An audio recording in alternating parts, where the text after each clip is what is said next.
네, 저희 해외주식 유니버스 종목을 10분 안으로 압축해서 전해드리는 10분의 해주식 시간입니다. 오늘은 중국 주식 커버하시는 신승훈 연구원과 함께 하도록 하겠습니다.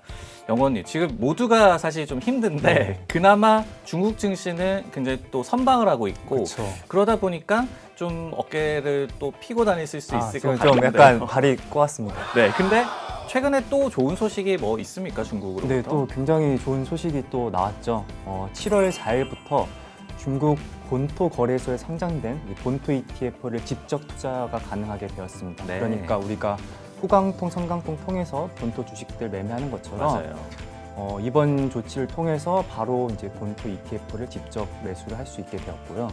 저희 신한알파 어플에서도 주문이 가능합니다. 네. 이번 조치로 인해서 외국인 수급도 많이 늘어날 것 같고 전반적으로 중국 증시 상황은 아주 좋은 상황이다라고 보시면 될 것 같습니다. 네, 이렇게 우리도 중국 본토에 상장된 ETF에도 직접 투자를 할 수 있게 됐습니다. 어떤 내용이고 그리고 또 저희가 좋게 보고 있는 중국 본토 상장된 ETF는 어떤 거 있는 건지 10분의 주식 지금부터 시작하도록 하겠습니다. 사실 예전에 성황퉁, 후황퉁 이제 발표가 됐을 때는 굉장히 오랜 시간 동안 뭐 루머도 있었고 네. 일정도 나왔었고 이랬는데 이번에 발표가 난 거는 어떻게 보면 좀 깜짝 그 발표였다 아니면은 뭐 예상보다 좀 이른 시점에 이런 게 나왔다 이렇게 좀 볼 수가 있는 건가요? 이 그렇죠. 조치에 대해서 어떻게 네. 얘기를 해주실까요? 얘기는 조금씩 있었는데 이렇게 빨리 시행할 줄은 정말 놀랐습니다. 네. 저희도 사실 이번에 자료를 준비해서 발간했는데 갑자기 뭐 당장 다음 주부터 시행을 하겠다 해가지고 정말 밤을 새서 준비를 해서 발간을 했고 이런 좀 배경들을 살펴보면은 일단 첫 번째로는 중국이 지금 내수 성장을 굉장히 촉진을 하고 있는데 이제 이 과정에서 금융시장의 이 역할론이 좀 굉장히 부각되고 있다. 네. 그리고 또 다른 측면에서는 사실 최근 2, 3년 동안 많은 변화가 있었죠. 미중 간의 이런 갈등도 굉장히 확대가 되었었고 맞아요. 글로벌 뭐 밸류체인 뭐 또 지금 코로나도 있었고. 네, 붕괴가 되면서 중국도 앞으로는 좀 수출이 좀 둔화될 염려들을 좀 고려를 하는 것 같고 그리고 이제 FDI 같은 외국인의 직접 투자도 지금 아직까지는 괜찮지만 아시겠지만 한국 기업들도 중국에 있는 공장들을 뭐 동남아, 인도네시아, 베트남으로 옮기고 있는 추세고 네. 그러다 보니까 외국인 자금 유입의 수단이 좀 금융시장으로 좀 돌릴 필요가 있겠다라는 것 같아요. 그리고 어쨌거나 이렇게 자본시장 개방을 통해서 외국인 수급도 들어오고 중국이 그렇게 갈망을 하고 있는 위안화 국제화에도 뭐 굉장히 크게 기여를 할 수 있으니까 그런 측면에서 봤을 때 좀 생각보다 강도 높게 이른 시간에 좀 드라이브를 걸었다라고 볼 수 있겠습니다. 자본시장 그리고 금융시장을 더욱더 뭐 개방한다 뭐 네. 이런 의미가 있는 이번 조치였던 것 같네요. 그러면은 뭐 내용을 좀 더 자세히 들여다보면 이번에 그렇게 좀 거래가 가능해진 ETF가 뭐 어느 정도 규모인 건가요? 일단 총 83개 ETF를 개방을 했어요. 네. 중국 본토에 상장된 게 지금 기준으로 693개인데 수량으로 보면 12%밖에 안 되는데 시가총액 기준으로는 40%가 넘는 거거든요. 그러면 굉장히 핵심 ETF는 네, 핵심 다 ETF는 거의 다 들어있다라고 보면 들어갔다라고 보시면 될 것 같습니다. 그래서 뭐 지수 추종형은 이미 한국에도 있으니까 큰 의미가 없고 대신에 테마형이나 섹터형 ETF들이 굉장히 괜찮은 게 많아요. 저희들이 줄곧 좋게 봤었던 태양광, 전기차, 2차 전지, 반도체, AI 뭐 이런 테마 ETF들이 다 포함이 되어 있어서 굉장히 유의미한 조치다. 우리 투자하는 입장에서도라고 볼 수 있겠습니다.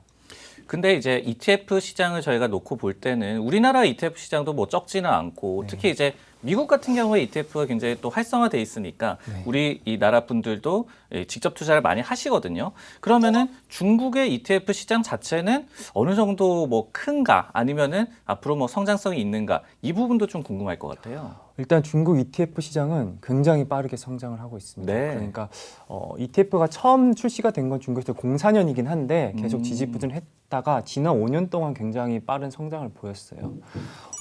상품 수는 5년 전에 161에서 지금 693개까지 거의 4배가 늘어난 거고요. 네. 시총 기준으로도 그때 한 4천억 위안 수준이었는데 지금이 1조 3천억 위안이니까 시총으로도 3배가 늘어났거든요. 5년 동안. 근데 반면에 공모펀드 같은 경우에는 5년 동안 한 100%만 성장을 했어요. YY 기준으로.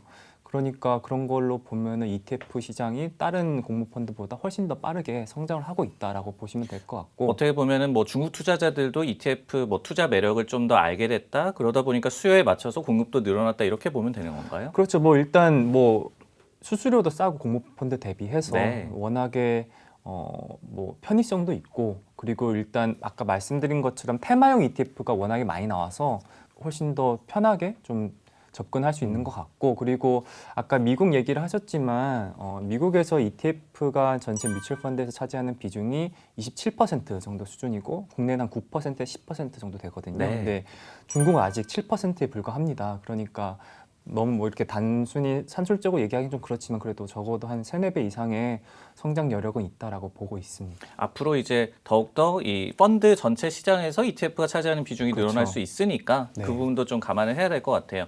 그러면은 이번에 이 상장이 된 펀드 중에서 우리가 이 투자가 접근이 가능해진 ETF 리스트를 좀 더 자세하게 좀 알아볼까요? 네, 일단 83개라고 말씀을 드렸고 그 중에서 이제 인덱스가 25개, 네. 그리고 뭐 스타일, 그러니까 뭐 배당이나 뭐 그로스 같은 이런 스타일 ETF가 한 3개, 그리고 섹터가 23개, 그리고 저희들이 계속 좋게 봤었던 그런 테마형 ETF들이 32개로 총 83개이고요.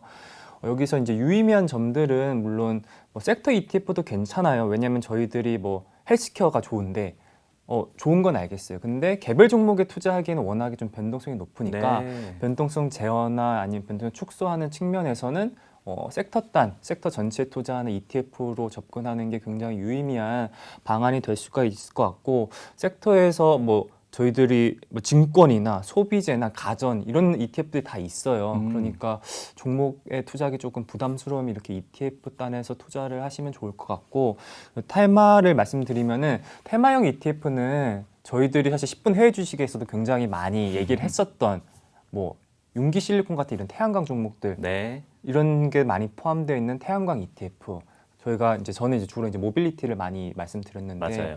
BYD나 창신신소재, 천사첨단신소재 이런 전기차 그리고 뭐 2차 전지 주요 핵심 아니면 기업들, 뭐 배터리 소재 기업들. 배터리 소재 기업들이 다 포함되어 있는 2차 전지 ETF, 전기차 ETF 다 이번에 개방이 되었거든요. 그래서 종목단에서 이렇게 접근하는 것도 괜찮지만 좀 더 안정성을 추구하는 측면이라고 하면은 이렇게 핵심 테마 ETF에 접근하시면 좋을 것 같고 이외에 사실 우리는 그러니까 한국에서는 별로 관심을 잘 갖지는 않지만 중국 방산주 같은 게 현재는 또 엄청나게 핫한 그런 테마거든요. 예전에도 이 네, 시간을 통해서 AVRC 또 선양항공 소개를 말씀드렸었죠. 해주셨잖아요. 네, 그때 이후로 이제 방산주들 주가 굉장히 잘 가고 있는데 ETF 단에서 접근하는 게 좀 좋을 것 같다라는 생각이 들고 있고 저희가 하반기에 탑픽으로 뽑는 거는 섹터는 사실은 태양광이에요.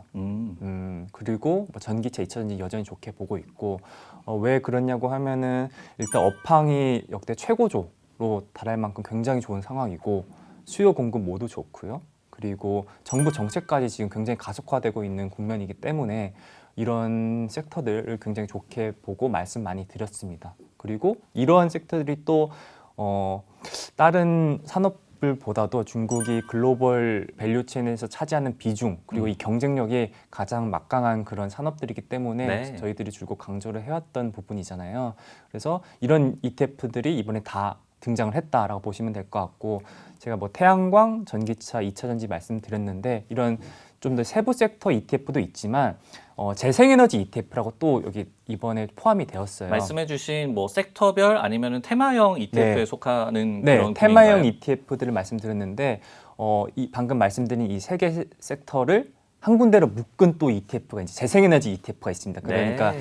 재생에너지 기업들의 어벤져스라고 불릴 만한 다 있거든요. 뭐 윤기실리콘, CATL, 통웨이, BYD 이렇게 다 포함된 ETF가 바로 이 재생에너지 ETF고 네. 티커는 516160입니다. 아마 자막에도 아마 띄워주실 거예요. 그렇죠. 그래서 그렇게 한번 보시는 것도 좀 굉장히 좋을 것 같고 뭐 이외에 AI 같은 거 사실 저희들이 유망하다, 좋다는 건 알겠는데 어떤 기업들이 있지 하면 잘 안 떠오르거든요. 그리고 또 중국 기업들이 얼마나 경쟁력이 있을까 이 부분도 좀 모르시는 분들도 있을 것 그렇죠. 같아요. 네, 그렇다 보면은 이런 AI 같은 ETF들도 많이 나왔으니까 사실 저희가 준비한 자료 보면은 그런 ETF들 보면 구성 종목들을 다 나열하고 투자 포인트, 개요, 전망까지 이렇게 PPT화 해가지고 자료를 만든 게 있어요. 이제 저희 홈페이지에서 접근이 가능한데 네. 그쪽 보시면 굉장히 좋을 것 같고 그래서 어쨌거나 이번 조치는 중국 투자에 있어서 굉장히 획기적인 그런 이벤트다라고 보시면 될 것 같고